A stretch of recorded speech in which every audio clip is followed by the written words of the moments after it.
Good morning, everybody, and welcome back into the one and only AM show. Happy Wednesday once again. All right, you guys, if you've been watching us since Monday, we rock and roll every day, but we have been rocking and rolling with some flat out fantastic guests, you guys. And at the top of today's show, we teased that we had an incredible guest by the name of Mayor Estinville. And guess what, my brothers and sisters? He is live right here in the studio with us this morning, and Freddie and I are super stoked to chat with him. He is a management consultant. He works at an incredible firm. He's worked at Goldman Sachs, and Freddie, I'm ready to pick his brain. Yeah. So you guys, wherever you are, I want you to infuse that enthusiasm, stand to your feet, and give a warm AM welcome to my good friend, Mr. Mayor Estinville.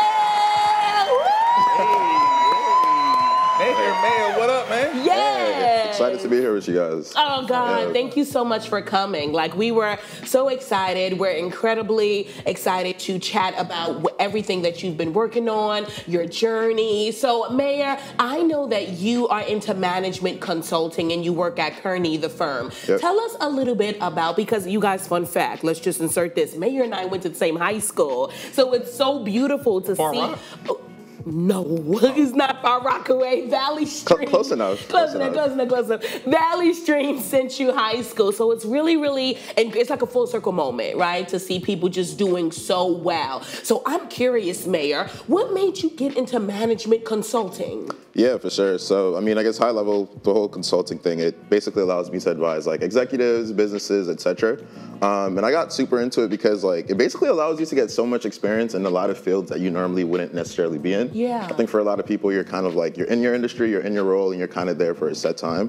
Whereas with consulting, I get to be in rooms like I normally wouldn't be in at my age, which is kind of cool. Right. And then I also get to get like experience in so many different like industries. So I work with tech companies, makeup brands, etc., like private equity companies, finance firms. So it was just super cool to get all that experience. I ultimately wanted to do it because I'm an entrepreneur myself. Yeah. See myself doing a lot of entrepreneurial work long term. Yeah. So it's like, who better to learn from than like the CEO of some of these Fortune 500 companies, basically. I love that. Yeah, and I definitely want to come back to this, but I want to kind of go back and lay a little foundation with you. You're from Haiti. Yep. You know, you came here undocumented immigrant. Yep. And so there's so many different things like coming to America from Haiti too, because Haiti is like a lot of preconceived notions, and coming from that country, and especially I know like Haitians dealing with stuff that happens on Hispaniola. You know, even that island with even just Dominicans, just that what you got to go through with that, then trying to come here and then try to build something for yourself, which you've shown to do. I want to ask you about this being an undocumented immigrant and going to college. That's tough. You had a program, the Dream.us. Talk about that and how that helps you to get your degree. No, I think the Dream.us is amazing. For context, the Dream.us is essentially a scholarship program for undocumented students. And I remember like when I was graduating high school, I was actually terrified because one of the things back then too is like you're not qualified, you don't qualify for financial aid. Mm-hmm. Yeah. A lot of schools, like I had the grades. A lot of schools, they would be like, hey, like we'd be happy to give you a scholarship, but you're undocumented, so as a result, we can't. So I remember, like, I found this program, and I actually thought I didn't apply on time, and I started, like, God just did his thing because, like, say the application was due at, like, midnight. I remember I was trying to apply and wouldn't submit. Right. So I was like, oh, no, like, my application didn't go through. And then I eventually got, like, a message saying, hey, like, you actually got the scholarship, et cetera, and that was crazy to me. So the whole concept is you get the scholarship, they essentially pay for your university. So they partner with different universities. I had the pleasure of going to Baruch, and they essentially provide that scholarship for all 4 years. You get some stipends to help you with like books, computers, etc. And then you also just get a network of people who are there to support you. So for me, that was like a really big thing. So it played a huge role, honestly, and I'm still tapped into the Dream now, more so like as a mentor for other undocumented students, but it allowed me to get here. So absolutely. Real quick, undocumented immigrant, like what does that exactly mean? Yeah. So undocumented immigrant, it can mean a couple things. Honestly, it's basically someone who is, I guess, within the United States or maybe another country as well, but who doesn't necessarily have like a green card yet or refugee status or citizenship. So I came here when I was younger, about 7 or 8. And unfortunately, I wasn't able to like essentially get my papers on time. So like the rest of my family is good, but I kind of fell through the cracks. So basically what that means is like, normally you're not allowed to work in the United States. You can't get financial aid, like I mentioned. You can't necessarily travel, all those things. I ended up falling under this program that they designated for Haiti, which basically goes towards like certain countries that are, I guess, technically in distress, called TPS, kind of similar to DACA, if you guys are familiar with it, which basically is. I know Sudan has some. Different nations have the TPS designation, but that essentially is what allowed me. When you have TPS, it gives you your employment authorization, so you can actually like get a job and work and get all this experience, etc. And I remember there was times where I was terrified because under the last administration it would get canceled. So like when I was starting at Goldman, actually, it got canceled, and I was like, oh no, like how am I going to work here, etc. But everything worked out ultimately, so it's been good. I'm just, as you're speaking, Mayor, I'm thinking about like your perseverance and what that took and your fear, but you experiencing that fear and not quitting and not giving up. Yep. Would you contribute a lot of your endurance to your family's support? How so? For sure. I think my mom is probably the strongest person I know. Wow. Works multiple jobs, even when we were coming from Haiti, etc. And she's always told me like the one thing you can control is your reaction. You can't control what you can't control ultimately. Right. What you can control is what you do, how you react to things, and just make sure you're prepared for whatever comes your way. So for sure, she's always been like in my corner. She still is in my corner. I was in Long Island yesterday actually just hanging out with her, which is like super dope as always. Hey, Mom. Yeah, exactly. Mom Dukes. So, Mom. No, family is essential. I think family's been a big part. My friends played a big part in it. I think like the people you surround yourself with is also like a big say of who you end up. And so so many of my friends would literally like send me these programs like, hey, like we know like you're undocumented. We know you're looking for these types of roles. Yeah. And even when they didn't get the roles themselves, they would actually send it over to me. Wow. So like I think I have an amazing support system. You sure do. Yeah. You sure do. And I just want you to explain, Mayor, for so many people, because so many people are in different industries, so they may not know. I know that there is a difference between strategy and management consulting. So can you just outline that difference? Because I know you do management consulting and then there's strategy. What's the difference between the two? Yeah, so technically I kind of do both depending on the project that I'm working on. Strategy consultant is a bit more high level. So think about like when you're thinking about whatever company it might be a Google, Walmart, etc. Yeah. The strategy is more so, hey, here's what we're going to do long term. Like how do we grow or position our company within the next 5-10 years? And the management consultant is kind of working with the actual CEO executives in place. So when you think about like the CEO sets the strategy, here's what we want to do. Then you have people under him, so like your senior VPs, your CFO, etc., that have to actually execute that. And that's kind of the management aspect of it, where we basically come in and say, hey, we know you're trying to, I don't know, sell this product, grow by X million dollars, and here's how you're going to actually do it, kind of step by step, and provide them with that like advice or expertise, essentially. So it's like macro, micro? Essentially. One is a bit more like long-term, high level, and then the one is here's what we want to do, and one is more so like here's how we do it or get there. Depending on the project I have, like I do end up doing a bit of both. But a lot of the firms, they'll classify themselves as like a management consulting firm. So what does a day at work look like for you? A regular Tuesday. This is Mayor Estinville on the track, y'all, and he is managing Sephora. He's the management consultant for Sephora. What are those exact duties look like? It honestly varies so much. It's interesting that, so normally when I say a day in the life, I have 3 types of days. So we travel a lot for work. That's one aspect. So I have travel days where like I'm traveling. So if I'm working with Sephora, etc., I might fly out to their headquarters. I'll be there for the week. I have days where I'm in office. My office is in Times Square. That looks vastly different as well. And I have days where I'm working from home. I think like a travel day, for example, would have been like, say it's Tuesday. I would have flown out Monday. I'm there for the week, basically, and then it's a mix of we're meeting with whatever executive we're working with. Say it's like, I don't know, Sephora's head of marketing. We're talking about how do we actually like position these stores better, grow margins, etc. So it'll be we're there at their office, key meetings, whatever their focus is. So we'll kind of meet with those execs, have different conversations or interviews about, hey, here's what you want to do. Yeah. A large part of my role as well is kind of like the data associated with it, right? When you're a large business like Sephora, everything you do needs to be based off numbers and like the reality. It can't be like theory. So a large part of like my day in the morning might be, hey, like I'm bringing together these numbers, I'm doing the analysis. I'll bring it to like the head of marketing at Sephora, say, hey, I know you wanted to do this. Here's what we're actually able to achieve, and here's what we won't be able to achieve just based on how things are currently. And from there we iterate, right? We might be like looking into like the partnerships that they have. Does it make sense to keep having this specific makeup brand there? Does it make sense to bring in like a lesser known player, but that would like bring in new customers from different places, etc. So it tends to be an aspect of that. We'll help them put together like kind of like, I guess, their presentations that they'll bring over to the CEO, that they'll present to like their shareholders, etc.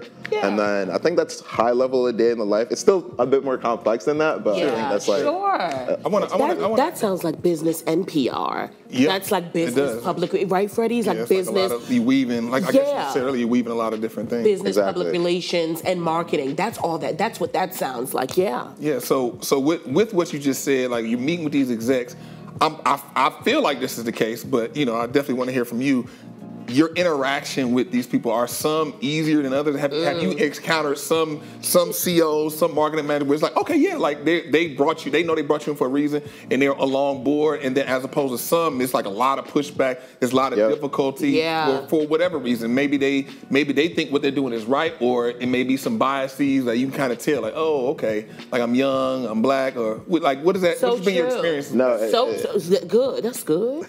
So true. So true. It varies greatly. Because it's ultimately, like we always say, it's like business as a whole, I think it's a relationship business. So when we even think about like our clients, it comes from two ways. It's either one, we've done work with them before, so they know, hey, like Mayor, his firm did great work. We have this new thing that we're trying to figure out, let's bring them in. Or two, it's like kind of like they're working on something, they put it out there in the market, hey, we're trying to do this, who can help us do it the best? So ultimately the relationships differ for sure. When you have those existing relationships, people know you've already done great things for them.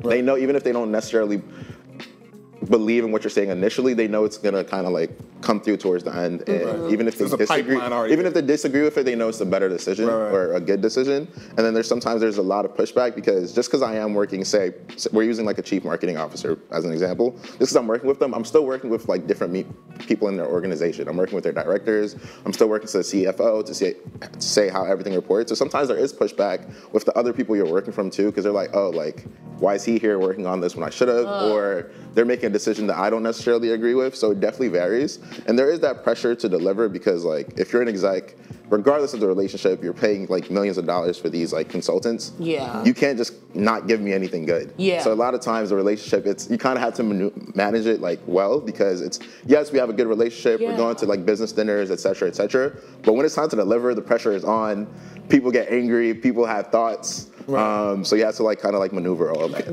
I want to hear a story. Like I know you got a story, because the whole time we talking about this, you smiling and stuff. You ain't got to name names. You don't got to put no names with it or any companies with it. But give me that one story where you was going back and forth with somebody, and it was getting contentious, and you was up until the witching hour to have something delivered. And tell me, what does that delivery look like? My question sort of went into your request for the story. I want to know, what does that delivery look like? It looks so different, honestly. Like I'm thinking, there's a lot of different examples. That first one that popped in your head. That had you smiling. So I know I was working with a tech company essentially, and they were trying to basically deliver a new product. And we had so many different companies working with them, because I think in a tech ecosystem, you can't do anything by yourself. Like all these players, Google, Amazon, everyone's working together ultimately to deliver. And I remember like the recommendations we were making, we were saying, hey, like you basically have to change up like the whole way that you do things now, which it never goes well, because it's like people they don't want to change it, and which is which is very understandable. Because if you're coming in and telling me, hey, like the way I'm doing things every day, like I need to completely change that up, I'm gonna be a little hesitant too, right? So I remember we had like this meeting where we were essentially like we had all these directors, and we're literally just like talking through it. Some people in the room are supportive, some other people in the room are not. And then all of a sudden, it just became like a yelling match. Like literally, people are like, "No, like this, like we're not doing this." Like people are storming out of the room. It was intense. It was intense. Wow. It was intense. No, because a lot of effort goes into public relations and marketing, and especially if you've been doing that for years, and if it has worked for you in a lot of different areas, you don't want to switch up. Exactly. They revolt instead of evolving, right? It's like revolution instead of evolution. They do, many companies. I'm just curious, what do you think is the most important skill to have as a management consultant? If you're working with a Fortune 500 company, example Walmart, whether it be Sephora, Google, whatever it is, what's the most important skill that you have to have? I honestly think it just comes down to relationship building. I think it's being personable, right? Yeah. It doesn't matter what recommendation I'm bringing to you. There's different ways to deliver that, and I think just as people naturally, if someone makes you feel comfortable, you're more open to the message. If you're able to create a relationship between someone, like we have a relationship now, we're going to grow it over time. As time passes by, you become there's less questions about why are they saying this. You know, like, okay, this person has my best interest at heart. Yeah. So we actually say a lot of the business is literally just managing relationships, which is because, so like, as you progress in consulting, you have like your analysts, your senior analysts, associates, partners, etc.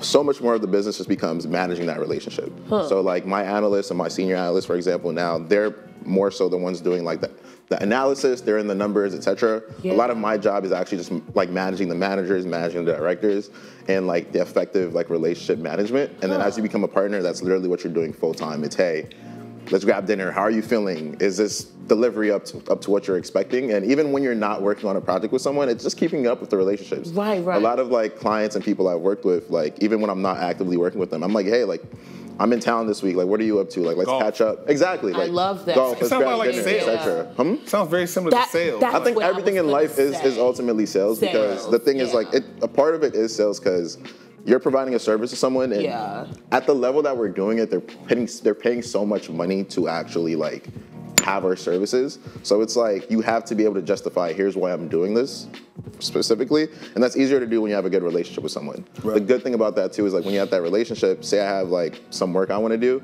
a lot of times I'm not going out in the market and saying, hey, like here's what we're doing, who can do it better. I'm just gonna like, let me call up Mayor, see like if he has a team that can basically put this together and do this. Yeah. So wait, I love this. So your delivery, Mayor, looks like relationship building, increasing the visibility of the business, giving recommendations so they can market in a different way to essentially increase profit and to increase traffic when it comes to their demographics. Is that the summary of it? Essentially, it depends on the project. So the project I'm working on right now, I'm working with a private equity company where they're basically thinking about like buying another company. Yeah. So that delivery is essentially, hey, like if you do buy this company, like here's how much money you would spend on it. Here's the watch outs, because if you're merging two companies together, how do we make sure both cultures fit? How do we make sure, hey, they had X thing here, how do we plug them together? How do we actually like grow the profit of both companies once it becomes a unit? Yeah. Essentially. So essentially, I think you captured it. Yeah, I love that. It's like all of that plus like therapy for a business. Basically. We said we're therapists for business. No. Exactly. I didn't know. I'm telling you. Sometimes like, sometimes you have the business lead. Give me some. I got you. Because I listen intently. I'm like, wait, this is like therapy for a business. Don't do that. That's going to cost you to lose $1 million. Do this. This is what you need to do. It's like, it's a manager. It's a manager. And sometimes we say like, sometimes people just want to be heard. So sometimes like, even before we're presenting stuff, it's literally just listening in. Hey, like, what has you stressed right now? Especially like at the level that they're at. These people are so stressed. They have a million things to deliver on, shareholders, and like if their stock goes down, like they're having heart attacks. So sometimes it's like, hey, like I'm here to listen. Like, what's going on? Yeah, I agree. Wow, so good. You guys, we have so many more questions for Mayor. I love it. We are just cracking the surface. We're gonna take a quick commercial break, you guys, but do not go anywhere. Hold on to your seats for round 2, because I promise you, this is a treat that you don't want to miss. Stick and stay, folks. We'll be right back.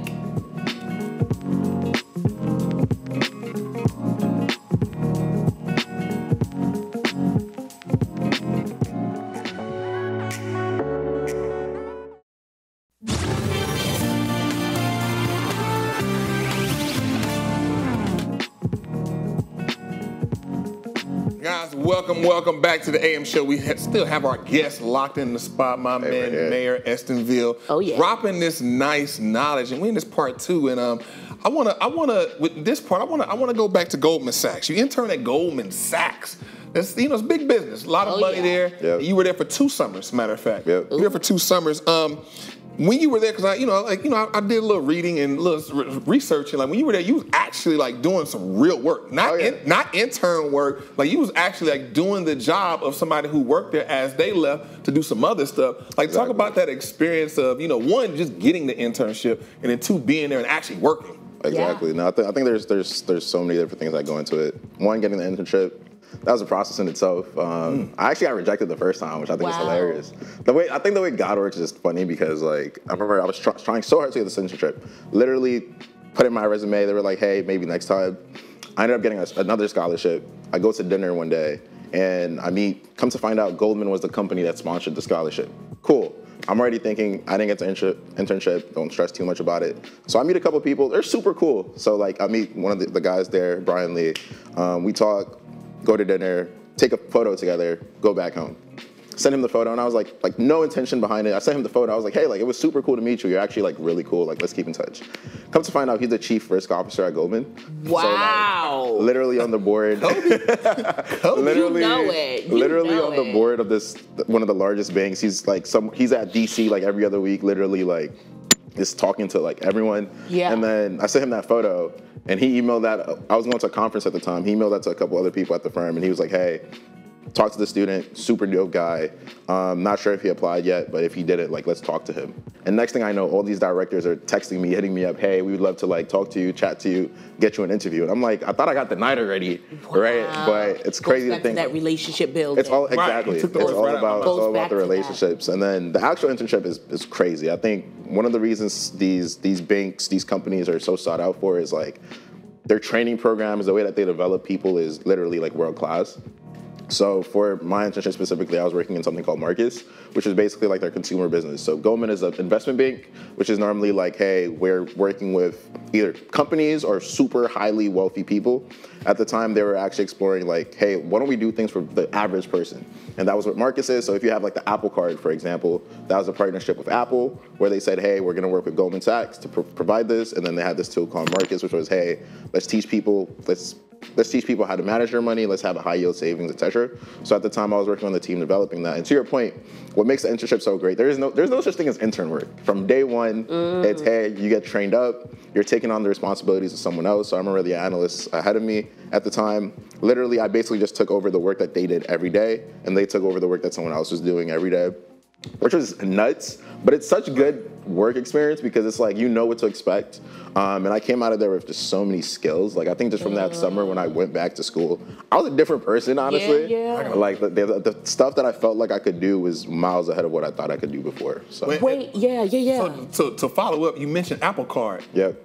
The first year you were doing it, it was secret. You couldn't even talk to I could not talk about it. I could not talk about it. And on top of that, you couldn't even talk to other people in the company firm. about it. Yep. Like how you a college student? Yeah. No, That's hard. It was funny because like I think to your point, first year was at the time it wasn't even called the Apple Card yet. We had like a whole secret name for it. So like in any conversation that we were using, we had to use a secret name, even internally inside the company, so no one knew what you were working on.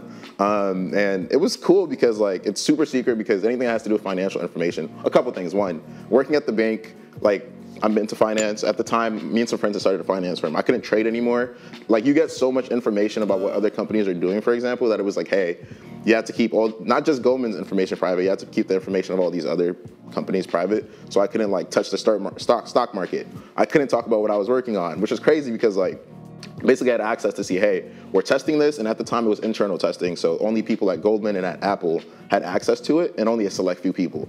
But then you still had access to all their information. I could see, hey, like credit scores, here's who's spending what, et cetera, and here's how we're like developing the interface to be better. So like so much of what I was doing had to be kept secret until like it publicly launched. And I remember when it publicly launched, I was like, yo, mom, like this is it. Like, wow. This is part of what I was working on, which was like super dope. But you mentioned that you were a different person because of all the skills that you acquired when you went back to school in the fall. Yep. I want to take that experience. How did your time at Goldman Sachs penetrate to your time now as an entrepreneur, because I know that you are the CEO and founder of Open Invite, which is basically a social club that connects young professionals and young entrepreneurs. So how did that experience interning at Saks like really contribute to your curation now as an entrepreneur? Yeah, no, I mean, again, like I said, it's top tier skills that you're learning. So I think the key things that I took away from, I guess, those experiences to what I'm doing now. One, everything is foundational in data, which I mentioned before. Like at a bank, at a consulting firm, it doesn't matter what you're doing. Like you need the numbers to speak for it first. Because if I'm going to present this to head of Goldman, whoever it is, I need to say, here's what the numbers showed me, therefore here's the decision we should make. So much of what I do now is based on that, where it's like, hey, if we're thinking about like doing an event and curating an experience for people, do people even actually want it? If they want it, like how much are they actually willing to pay for it? If they are paying for it, what should we be bringing like to that experience? Who do we want to have there? What kind of people do they want to meet? Which also leans into the foundational aspect of it, the relationship aspect of it too. Because even at the bank, one of the big aspects of being at the bank, at the firm was, part of your internship was literally, are you talking to people? So you were graded by, are you talking to people within your group, outside of your group, and at the end of the summer, like, they basically talked to everyone to say, hey, like, what was your impression on this person? How was their relationship building? So you learned so much how to deal with different types of people, which I think was just foundational in terms of like what I do now. Because it's like, even at these events, it's who do people want to meet? So a lot of like my audience is young professionals, young creatives, etc., who are fresh into their careers. They might not necessarily have like a strong network within the city yet, or they do as well, but they still want to meet different types of people. Right. So it's so important for me to say, okay, like here's the types of people we've had before. Who am I bringing in? So when people come in, they're still like, hey, like we're getting a great like experience out of this. I think so much of that is just foundational, and of course, like the financial aspect. Being at a bank, everything is about the dollars. Being a consultant, everything is about the dollars. So I think as an entrepreneur, it translates directly because it doesn't matter what you're working on as a business. It ultimately has to be able to like fund itself and like be profitable. If it doesn't make dollars, so then it doesn't make sense. Exactly. Then it doesn't make sense. I want to know. Tell me about the last event that you spearheaded, because on Open Invite, I was looking at your Instagram, and so many of these events look so cool. It just looks like it's filled with so many people from different industries. And this is your baby. Yeah. This is you now. This is not Saks. This is not Kurt. Yeah, this is. I can see his face. He's like, I'm like, this is. That's my boy. That's my boo. This is your baby. This is your like Mayor. This is your business. Open Invite. So tell us about your last event. What was it? How did you get started? How did you get the word out? Was there food there? Why didn't you invite me? You know all of that. You know, you gotta tell us. Tell us about the last event. No, for sure. So I guess to start, we've done a couple different things like flower making book workshops, poetry shops. The idea is that every event that we do is kind of curated with intention, that it provides you with a different experience. Like we're actively working on a field day for like adults to just be children again, etc. The last thing we did was less of an experience. It was a rooftop social where basically different people got to come, enjoy good music, meet cool people, interact with each other. And I think it was so dope because like the way that we got the word out is I like to partner. Pretty much everything I've done, I'll partner with someone else because like you want to tap into different communities, different organizations, etc. So I had partnered with, there's this individual, Crypto Castro, he owns a brand called Elevate Social. They do events literally like across the states. And then with another friend as well, where the intention was I want to get just a dope group of people to meet. The summer is starting. I want people to know, like if I want to do something this summer, I have people I can reach out to. And one of the people I partnered with, they had actually gone to Harvard. So they really got the word out to a ton of these like Harvard students that had just graduated, new to the city, etc. That's so funny. We have someone from Harvard coming on next week. Oh yeah, okay, we awesome. Sure do. Yeah. So then I thought it was really cool because ultimately, like what I find is that when you curate informal opportunities for people to connect, it leads to a lot of those formal opportunities. Because it's like, hey, I met you at this event, but I found out we're both working in finance, we're both working on this thing. Let's connect later on, etc. So that was kind of like the premise of the social. One of the most amazing sunsets I've ever seen, by the way. Yeah. But everyone got to be just connected. We're introducing so many people. This was amazing.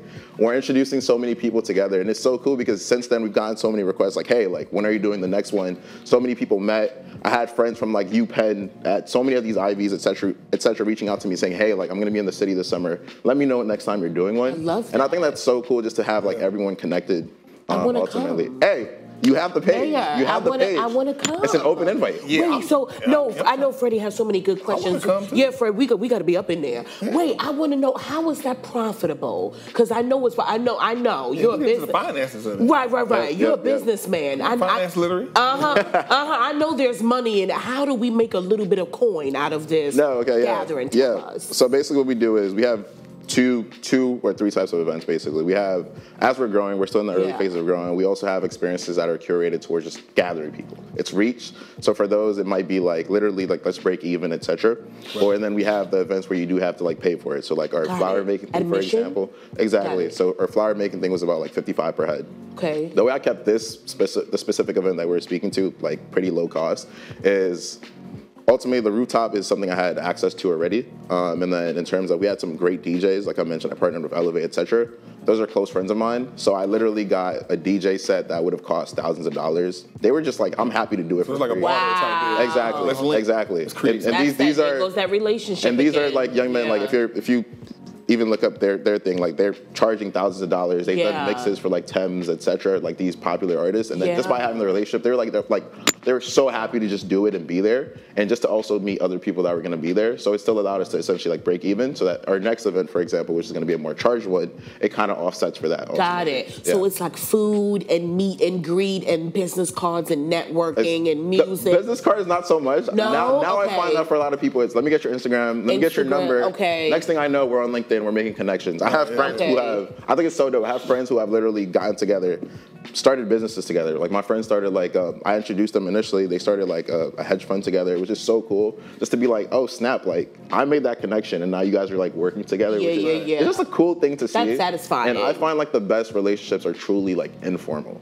Like it's 100%. One thing to go to, I'm going to this business event, I'm suited up, I'm giving out my card. And realistically, like I didn't get to talk to you about anything foundational other than that, versus we meet in a very informal setting. And as a result, we know we have different things in common together. Right. So now the business conversations can kind of just develop over time naturally. Which is kind of like what we base yourself in. And like that's why, Mayor, that's one of the reasons why you're here, is because of actually what you do. Yep. And I implemented that on career day. I'm like, okay, you graduated 7 years after me. So what? You're at career day now and you are doing fantastic. I'm Judea. Exactly. And here we are. That's how that works. Like you have to take initiative. I love that. Don't downplay a good network, informal or informal. Yep. Love informal. I'm with y'all. Love informal more. But you can't downplay the power of that. You know how many relationships will come out of that? That's why you can't assume and shut people down. You don't know who's going to be where. Exactly. You really, really don't. Exactly. Yeah. That's I find that a lot. You have those dinners, you meet up for drinks. Yeah. You might discuss business 20%, or 10% of the time, just enough to write it off. Even if this is business. Yep. You know what I'm talking about? Just enough. We're going to write this thing out, but the other stuff, we just shooting the stuff. Yeah. But I want to ask you, like, you got this going, and as we know, you have that, you was at Goldman Sachs in banking, you have that financial literacy background and that strong foundation. So what are your 25-year plans like for yourself? Like financially, what are the things that you're actively doing and the things and the foundation you're setting to set yourself up 25 years from now, having that background? Well, first he's going to take today out to dinner. I like shrimp. So first he's going to make enough money. I think all three of us are going to go to dinner. We're going to do that. And then Freddie, you're going to like buy the lobster. And I'm just going to say thank you. Oh, okay. That's what I'm going to do. No, I'm just joking. Okay. It works. I think when I think about where I see myself 25 years from now, I think in two aspects. We mentioned the financial aspect, but for me, it's also like, what do I do to get there outside of the financial aspect? Yeah. When I think of long-term goals, at least, it's a couple things. One of the things I really want to do, originally from Haiti, I think financial literacy is a thing I'm super passionate about, so is education. One of the things I'm working on long term is I do want to establish a school in places like Haiti where it's like, one, it basically funds the education, similar to how the Dream was able to like fund my education. It funds your education throughout middle school, high school, and then they're also connected to colleges like globally. So it's like, hey, we have a student in Haiti, etc. If they want to come to a university, United States, France, wherever it might be, we are able to kind of make those connections. That student goes there fully funded, and then they have the opportunity to basically, if you want to start a new life somewhere else, you can do that. If you want to come back to Haiti to continue your life as well, we do that, which then ties to one of the second things I want to do, which is essentially like It's a diasporic investment fund. So one of the things I want to work on, or I'm working on now actually, is basically a venture capital firm where it invests in small businesses and startups in diasporic countries. And when I say diasporic countries, think Haiti, Jamaica, Nigeria, etc. Yeah. Because what I find is that in a lot of places there's a lack of access to capital and a lack of economic opportunity that the government can't necessarily close. They can't necessarily close that gap. So that's where like private investment from investors plays a part into it. So how I imagine this going is essentially for those students or just for startups, small businesses that already exist, we essentially provide some of the initial capital or money to essentially fund that business, provide them with basically business guidance, here's how to actually be profitable, here's how to grow, etc. So then that way they can also basically employ their communities, create an ecosystem where there's an opportunity, so that in a lot of these places it's not, there's so many smart people, there's not enough opportunities, so I want to make sure that's never a thing anymore. I want to make sure that they have the opportunity to become self-sustainable. So that's two of the big things I want to work on ultimately is like having that ecosystem where people have the funds to fund these businesses, help other people get jobs, and then it kind of becomes self-sustaining in different countries. Wow. And then helping with the education piece is big too. I think largely one of the big things for me is I'm big on just exploring, adventuring, etc. I pick up a new hobby pretty much every month. So when I think about long term, I see myself still doing that. I do want to start a media platform too that basically highlights that. So it's like shared experiences. So similar to how Open Invite is, hey, come meet new people. That media platform is basically, hey, here's how this person is living their life. Here's the types of things you can do all around the world that you might not necessarily be aware of. So in that way, everyone is basically like, you have a community somewhere that you can tap into. I think financially, to your point, what am I doing? I think I'm blessed enough to be at a position at this age where like I'm making more than I think many people my age are. So for That's me, why you're buying the lobster. Sure you are. That's why you're buying. Sure Me and Nadine are just gonna come and sit and wave. Thank you. Hey, we'll take it. That's why you guys are buying lobster. Because you graduated in 21, so I'm pretty sure you're a little bit ahead. This is incredible. This is a calling. But it's like, I think what comes with that too is it's so easy to make money and then actually lose it just as quickly. I think that's why financial literacy is key. So I think for me, a lot of it is investing. Like last year, I actually picked up my first real estate property upstate. It's, hey, I'm invested in like stocks. I'm starting to invest in like small businesses now and like startups, because that's ultimately how you actually grow and like create generational wealth. Right. And then the second aspect of it is just spending, being super mindful of what I spend. My friends actually have this ongoing joke that like, I'm probably one of the cheapest people they know. Oh, well, you can't buy us the lobster. You're not cheap. Nina, he's going to try to take us to Popeyes. No, you're not. You're going to try to take us to Popeyes. I like that. Then he's not going to. That chicken sandwich slaps too, though. You know what? That chicken sandwich does slap. Come on now. It does slap, though. You disagree? What? That chicken sandwich? See, you haven't experienced that. You ain't lived yet. I'll pass on the Popeye chicken sandwich. I know. You're supposed to take us to Red Light. Wow. Okay, wait. I know we have to let you go. That was such a great question, Freddie. I know we have to let you go. Do you do one-on-one financial literacy consulting session? Tell me you do. I haven't made it like a public thing. Okay, but you come on. I do it for a lot of my mentees. So like yesterday I had a call with young lady, super dope. She's actually starting off at Citibank as an investment banker soon. And literally, that was the question she was asking me, because she just graduated college. She was like, hey, like, I've never seen this much money. Like, how do I actually manage it? Right. So we had like a one-on-one session. But like even like friends that want to like. No, yeah, like we have those conversations. We have those conversations. Okay. We have those conversations a lot for sure. And I also have friends who have like platforms where that's kind of like what they do. Yeah. For example, Miss Empower Her is a great example. They do basically like financial literacy for women and young women who want to be like business leaders, etc. So there's I definitely do it more so one-off conversations. Right, informal. You like do it. Yeah, that's what I'm saying. Not like formally. I would like that. Exactly. I have to call you. You have my number. Let's do it. I got one more question. You talked about, I want to get into financial portfolio. Yep. Like when you're setting up your financial portfolio, whether it's IRAs, 401ks, investments, real estate, because on internet, they'll tell you, you'll see anything and it'll be the trend. Like go out and buy a multi-family unit, and it's like there's steps to that. Yeah. And which somebody like yourself knows. When you're setting up your portfolio, whether it's life insurance, all those types of things that go into it to diversify your portfolio so you have a good financial health, what would you say are like the first initial steps, the foundational thing to set? Yeah, I think foundational, and it's perfect because we had this conversation yesterday. I think before you can jump to something, you want to make sure that like this other bucket is kind of checked off. So how I think about it is like, if you don't have a savings fund, like just a savings established, like wait off on like some of the additional investments. You want to have like at least some type of form of cash savings.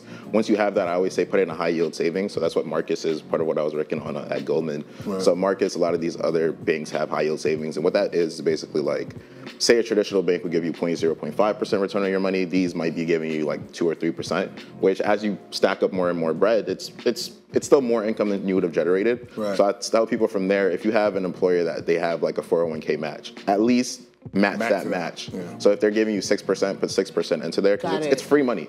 And I like free money, so I'll take it, right?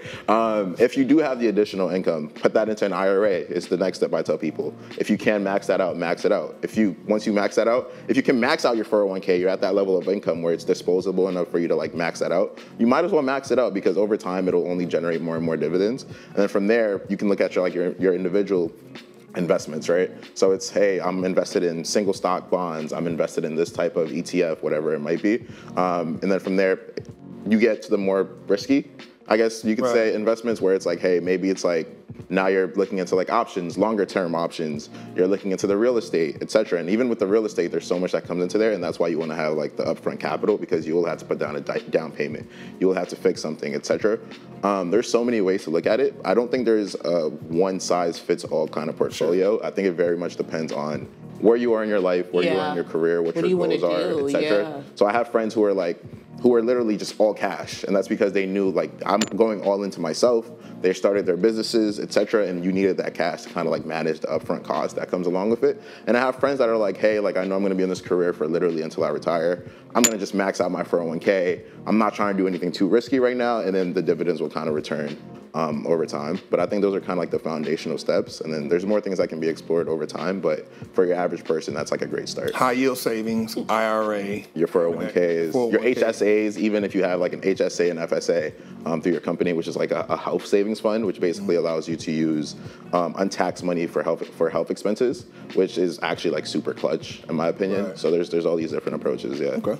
We really need a one-on-one session. Hey, you have my number. I'm here. I'm here. You're here. Let's do it. Seriously, we really need to know, because I really need that. We really need to do another business. Just another. I know in my mind, I'm like, yeah. I need help with this. So, in conclusion, tell everybody what you worked on. What?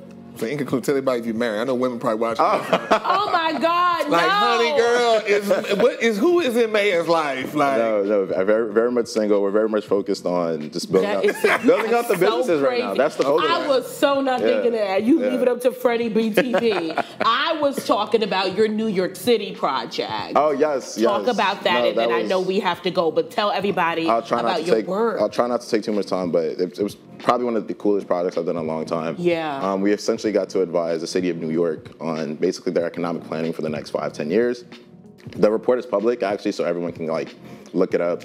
If you look up NYCRDC, I guess it's financial plan, I believe it is, or strategic plan, my apologies. And the whole concept was, hey, for New York, every subsector in New York State has basically an economic panel, or not panel, basically economic group that says, hey, here's where we're investing money in the city, here's where we're investing, et cetera, et cetera.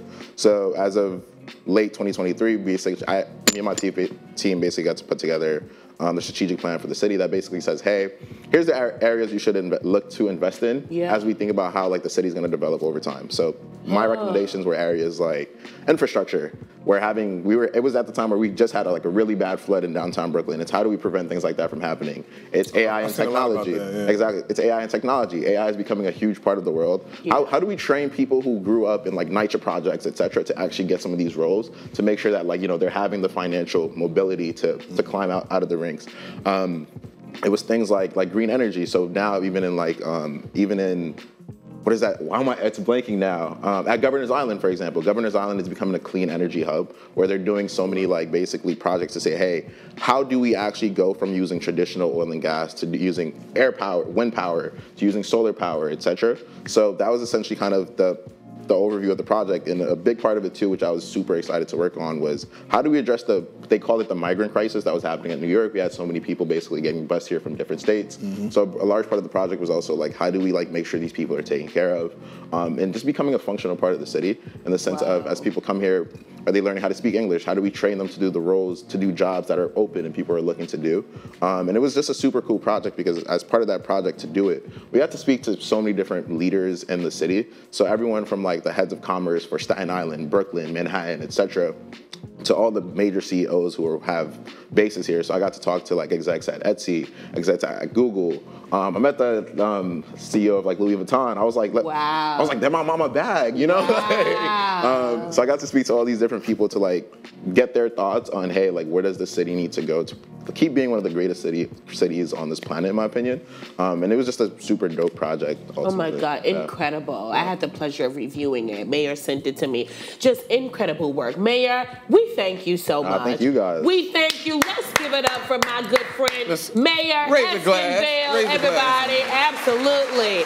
Absolutely fantastic. You are certainly serving as an agent of change in so many different areas. Thank you. Of course. Thank you for your financial literacy and for your insight, providing all of that for us, because this is information that so many people don't know. No, for sure. Right? And I think it really in conclusion, it goes back to that biblical principle. My people perish for a lack of knowledge. Seriously, you just don't know. Right? So that's why you got to really go somewhere and find out so you can live. Become a professor. So you can live better. Long term, I am in education as well. Yes. I didn't say it. I'm on the board of trustees at Brew. Yes, I get that's so funny. I'm on the board of trustees at Red Hook Charter School. Oh, snap, that's cool. Yeah, Summit Academy Charter School right here in Brooklyn, New York. I just got appointed like last week officially by the DOE. So I know the work that you're doing. Raising glasses. I know. Yeah, I know the work that you're doing. I'm on the board of trustees at Edward, go ahead. Go ahead, tell us. Harlem World. Tell us. Harlem World. Harlem World. That's it, honey. Tell everybody where they can find you, Mayor. Your Instagram handle. For sure. You can tap in with me. Personal is King Maester. Open invite is a open invite, which I know is technically not the grammatical way of saying it, but it's a open invite on Instagram, TikTok, etc. So yeah. Fantastic. I love it. Thank you so much for joining us. So much to chat about. I could talk to you all day. We need to schedule that call. I really need help in a lot of different areas. All right, folks, that was our guest for today. We're going to head on over to a quick commercial break, but don't you go anywhere because we have just a little bit more of the AM show when we return. Yes, Mayor.